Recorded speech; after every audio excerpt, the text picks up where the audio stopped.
এই খাবারটা শুধু খাবার না, এটা একটা অনুভূতি।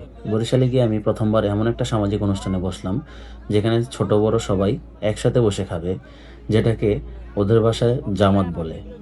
সবাই একসাথে বসে খাচ্ছে, কথা বলছে, কেমন যেন একটা আলাদা ভালো লাগা কাজ করছে। শহরের জীবনে আমরা অনেক কিছুই পাই, কিন্তু এই জিনিস পাই না, একসাথে বসে খাওয়ার সেই সরল আনন্দটা। এখানে খাবার কেমন তার চেয়ে বড় বিষয় হচ্ছে মানুষগুলো কেমন। এক প্লেট খাবার, কিন্তু এর সাথে মিশে থাকে আন্তরিকতা, ভালোবাসা আর ভিন্ন রকম শান্তি।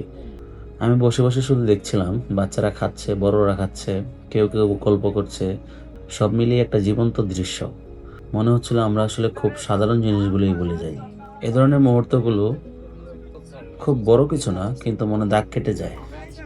হয়তো খাবারের সাথে একদিন ভুলে যাব, কিন্তু এই অনুভূতি মনে থাকবে বহুদিন।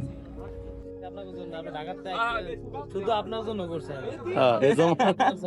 এই জমাটা শুধু আপনার জন্য।